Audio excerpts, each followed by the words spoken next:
hat because, and for those of you who are not familiar, let me rewind. If you don't watch Ready to Love, so OWN what network, Oprah Winfrey Network, you should at least know that part. They had Greenleaf, they had Queen Sugar on it. So y'all should know at least OWN. Okay. One of the highest rated shows on OWN is a dating show called Ready to Love. And the dating show features 30 to 40 something year old Black singles. They had a couple of 50-year-olds sprinkled in that never worked out. They was voted off first and second. So it's more so 30 to 40-year-olds, something Black singles who are trying to find a love connection. And ultimately, the ending, you want to end up with a mate from the show. So there's been varying degrees of success. There's one couple that made that were engaged from the show. They're now on another OWN show called Love and Marriage DC.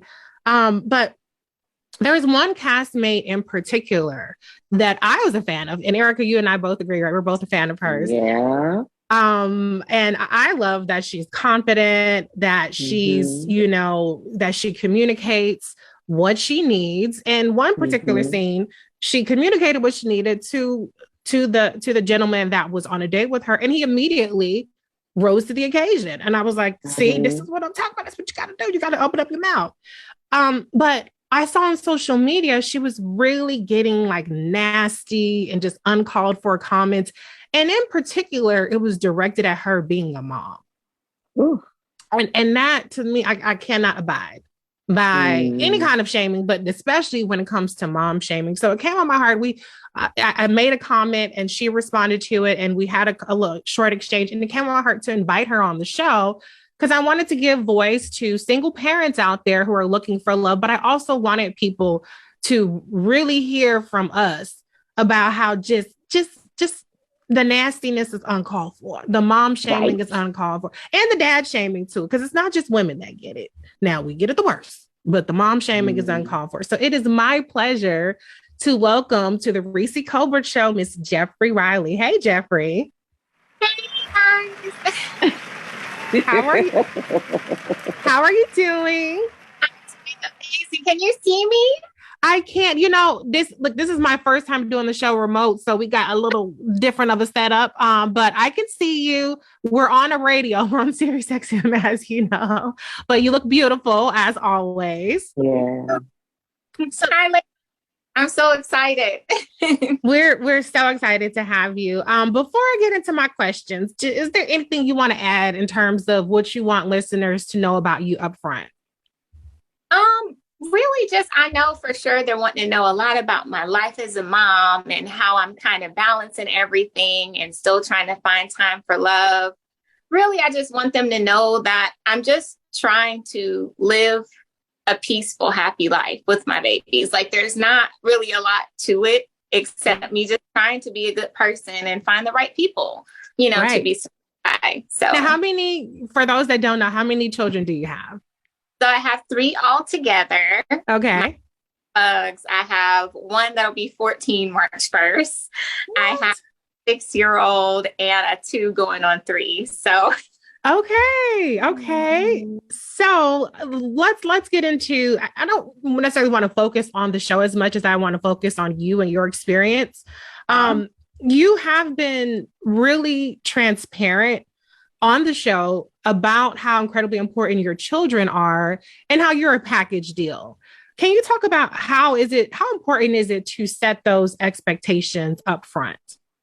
Well, I think for what I've seen, just even generationally with my own family, just because for some reason it's not necessarily appreciated when you're a single mom. So I think a lot of moms, women go into situations almost not even bringing up their children. As if, man, if I don't mention my children, don't say this, he's going to like me more. He's going to hide this. And, when you live in a world where you're kind of following social media's guidelines or a textbook, you always lose. Right. But how am I going to meet the right person? By being myself. Yes. By not coming in with a cover and just truly just saying, hey, this is me. I'm a mom of 3. I'm an executive. Hi. Yeah. My earthly king. So. Yes, I love that because you're so right. I mean, there are some people that feel like, well, let them like me first.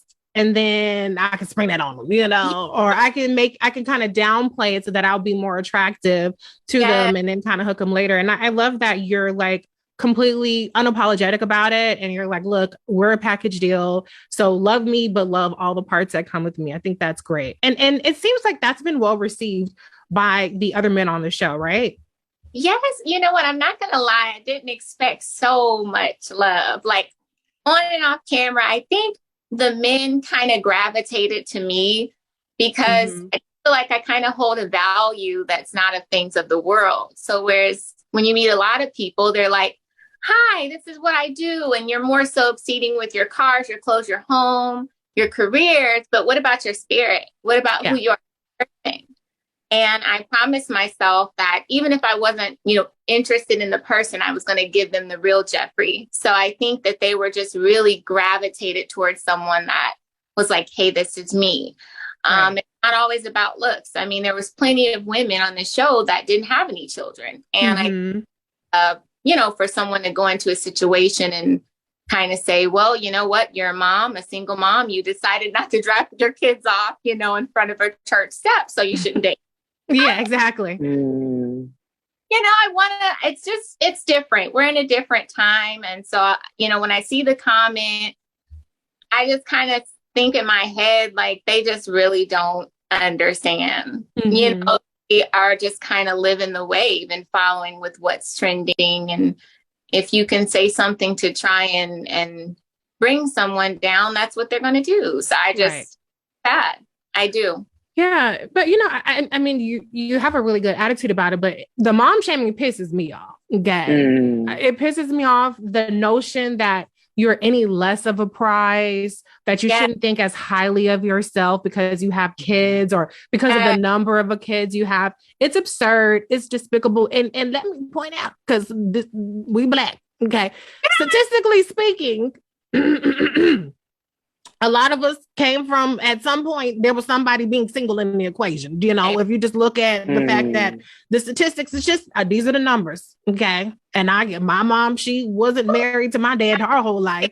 Hello. And she, but she did her thing, which is part of the reason why I'm a fan of yours. Cause I'm like, look, I know how it is to be a mama out there trying to live your best life, but still taking care of your kids. But anyway, the moral of the story is that this idea that people are on this high horse, when if you just look to your neighbor, to your right, to your left, somebody probably came or is part of a single family. Yes. So it's really crazy how people forget where they came from or what other people around them are experiencing. Well, again, I think it's just really just a trending fit in what sounds cool. If 1,000 people, are going to tear this person down, so am I, because it's what's. And I just feel like, just ask a sincere question if you want to know how many fathers I have to my children. I have 2. I was someone's ex-wife for 12 years. I have 2 beautiful children from high school up.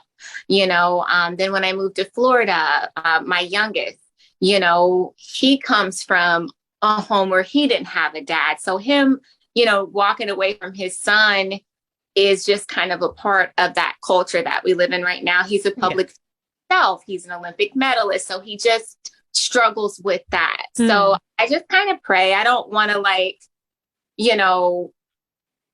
again, I think it's really generational. That's all I've ever seen around me, especially in the Black community. And I just wish that moms could have a day to be celebrated for taking care of their babies. And not only that, but still offering the availability for the fathers. Like, do you think by any moment that I would wake up and say, I want to be a single mom?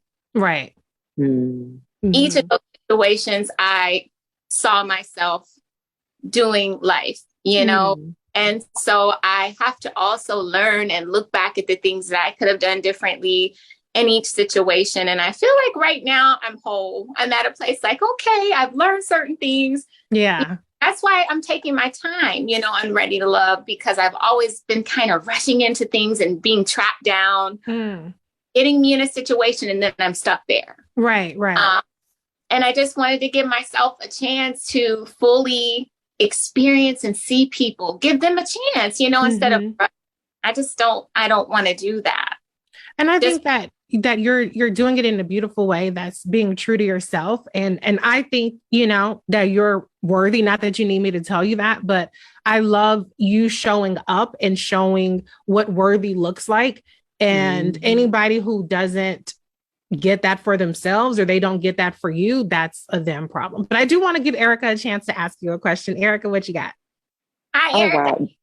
Hi, Jeffri. It's such a pleasure to connect with you. Reecie and I are fans. You are really one of the standouts from the franchise as a whole over these past several seasons. So I want you to know that you stand out in a huge way, Jeffri. And one of the things that I just really want to say to you is around you are the gold standard because of your authenticity, sis. That is the gold standard. There are, people who are not able to have children that go on the journey of being a single parent, understanding that, hey, I might not have the partner, I might not have what the formula is supposed to look like for a family, but this is the family that I have created. And I want to say to you, again, you are the gold standard because no matter if you had not been married or not, you yourself are beautiful in the way that you talk so freely about your children. And I told Reecie, I said, I was just giggling and smiling and clapping when you talked about to Blue that your 5-year-old, I believe it, had a tantrum because he didn't have his toast with his breakfast. I was like, she's such a mommy. So thank you for representing so beautifully on that show, sis. We're rooting for you. That's all I had. It's just lifting you up. Absolutely.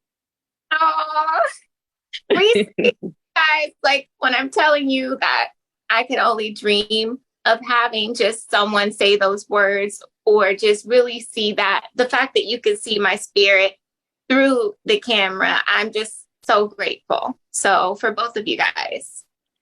Well, we're grateful to you because I one of the things that I try to do, Erica tries to do, is we really try to challenge the boxes that they try to put Black women in. And they start it's really quick when they start checking off of whether or not you're somebody who is, like I said earlier, worthy. And God forbid you've lived life and everything didn't turn out perfectly up until that point. Now you just ain't worth a damn. You had Kevin Samuels, rest his soul, who made a whole, industry out of or became famous off of talking down to women because they're over 30 and they might have kids and yada yada, but we're not giving that energy.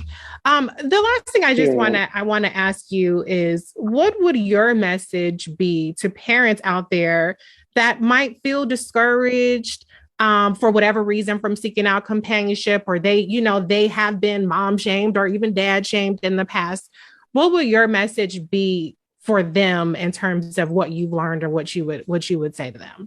The number one thing, and I'm even for myself that I had to tell myself, was when social media shuts down, when the world closes down and you're at home, that's what's most important. Who are you? You don't need the approval. You need God's approval. And that's it. And it does get hard. But what I tell people all the time is don't read things that's not fruitful for your mind. If it be scared and make you feel like, oh, I can't do this, you have to block it out, including some friends and family that may say, hey, look at this comment, read this, read that. Sometimes you have to say, guys, you know what? I'm really not interested. If it's not fruitful, because sometimes you don't realize you feed yourself, something that's not good and it just spirals. So I just want to say, as long as you're happy, really at home, that's what matters, because social media can put on, okay? Right. And you just really be a happy person in real life. And me and my babies, we're happy. They're happy. They love their mommy. They're beautiful.